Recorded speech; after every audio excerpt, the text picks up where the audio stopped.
I'm staring at the vision board that I made for 2026, and I can't help but to be proud of myself. And honestly, that feels almost ridiculous to say, considering what my life actually looks like right now. I got a foreclosure notice from my mortgage company. I got a termination letter from my job, or rather, a termination proposal. I've watched things get turned off. I've watched things get taken. I've watched bills pile up. And I've had to look at the fact that my child has spent so much time everywhere but home that sometimes I feel like I'm basically kicking them out without even saying, get out. My mom is sick. I'm grieving people I love. There's emails I haven't answered, paperwork I haven't finished, phone calls I haven't made, rooms that need cleaning, decisions that need making, and a whole bunch of shit that apparently requires a functioning adult. And unfortunately, I am that functioning adult. Allegedly.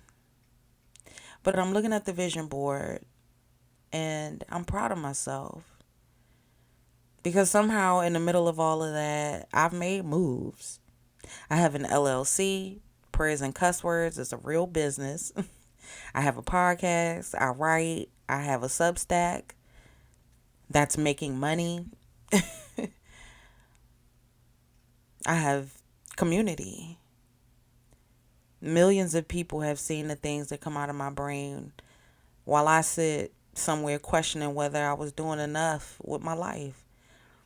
I created while grieving. I created while caregiving. I created while my career was falling apart, while my finances were falling apart, while I was falling apart. And maybe I need to stop telling the story like I haven't been moving.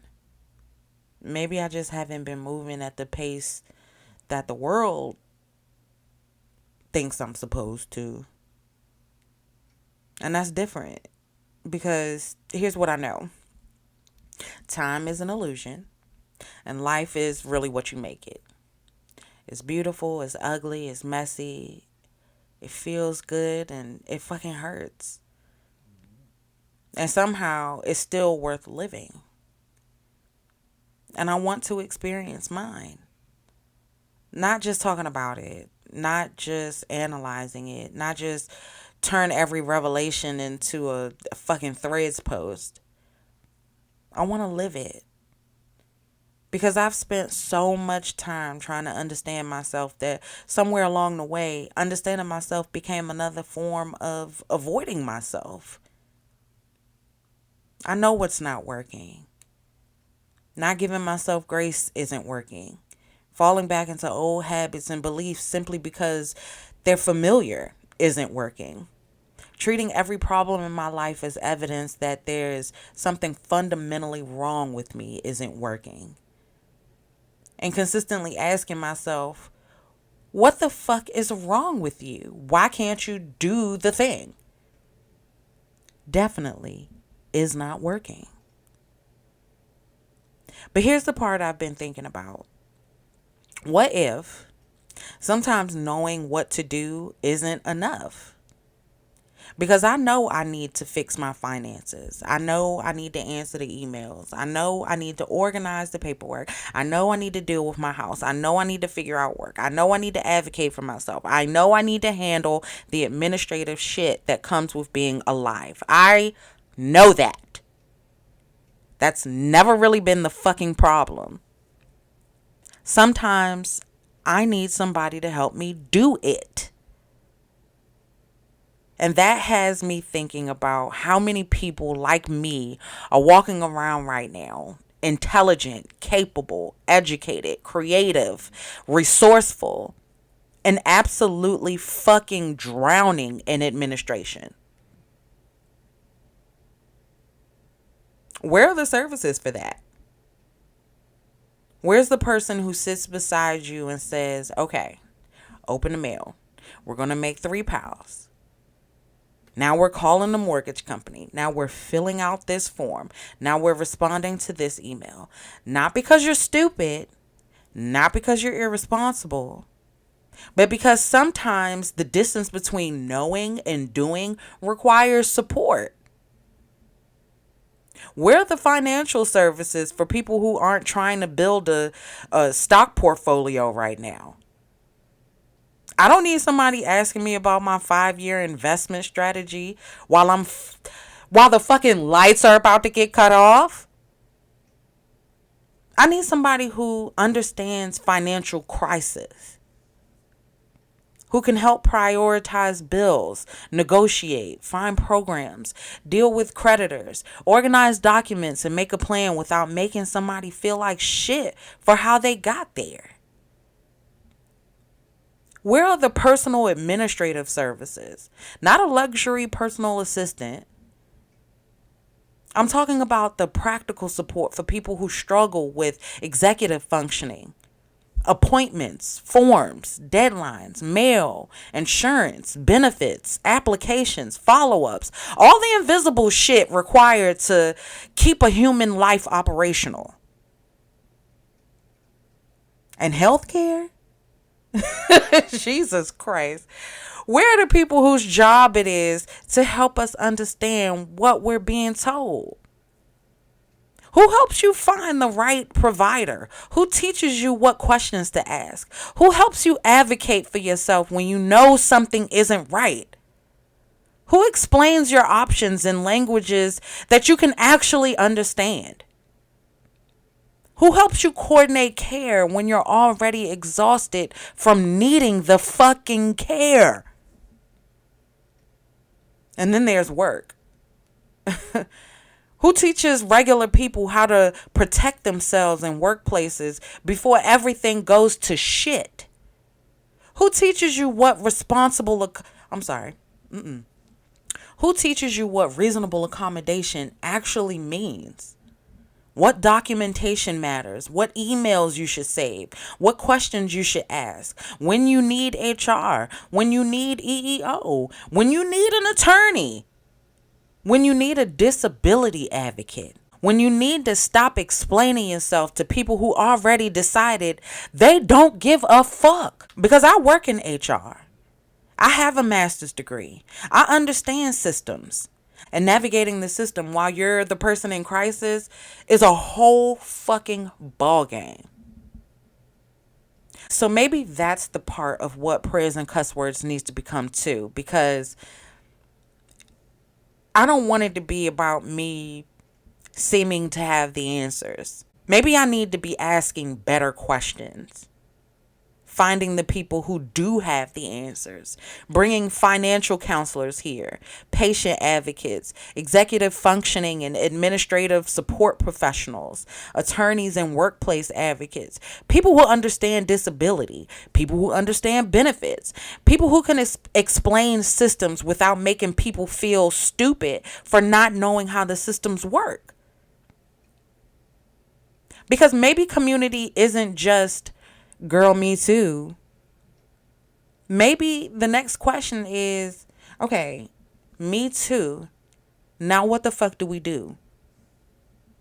And I don't know exactly where I'm going with all this yet, so bear with me, okay? Because that's the part that I'm trying to stop being afraid of. Uncertainty has felt like walking around with a brick attached to each foot. I've been so afraid of the version of me that isn't clear yet that I think I've abandoned her. I've abandoned me. So before I fix the finances, before I fix parenting, before I fix my house or my work or my family dynamics, before I fix prayers and cuss words, I need to sit with myself. Not fix myself, but sit with myself. Because maybe I don't need another year of talking about becoming her. Maybe I need to see what happens when I start behaving like her. And I don't mean waking up at 5 in the morning, drinking green juice, and suddenly having a color coded fucking planner. Lord knows I have enough of those. I mean, what would she do with this email? What would she do today about the house? How would she speak to herself after fucking something up? What would she ask for help? Would she make that phone call? Would she rest? Would she tell the truth? Would she keep a promise to herself even when nobody was watching? Would she allow herself to enjoy something while there was still unresolved problems in her life? Would she believe that her life was worth experiencing before she got it together? That's the consistency that I want. I don't need to prove that I can do something every day for 365 days. I want to be consistent enough for me to make a result. That's it. Do something, come back. Do it again. Fuck up, come back. Ask for help, come back. Learn something, come back. Change my mind, come back. And the next 6 months from now, I want to look around and realize, oh shit, I moved. Not because I became somebody else, but because I finally stopped abandoning the person who was already here. So, hi, I'm Ashley, and this is Prayers and Cuss Words. I don't have a transformation to sell you. I don't have 7 steps to fix your fucking life. I'm figuring mine out in real time. But I do know this. There are too many of us trying to survive systems we were never taught to navigate, blaming ourselves because we can't do alone what probably should have had support attached to it in the first place. So we're going to talk about that. We're going to find people who know some shit. We're going to ask better questions. We're going to learn how to advocate for ourselves. We're going to figure out what support actually looks like. And while I'm doing that, I'm going to live my fucking life. Beautiful, ugly, messy, painful, unclear, but my life. Because I'm becoming someone I don't completely have the language to describe yet. And for once, I don't need to. I'm just going to see what happens when I start behaving like her. So welcome back to Prayers and Cuss Words, where softness and survival coexist. And apparently, we're here to figure some shit out.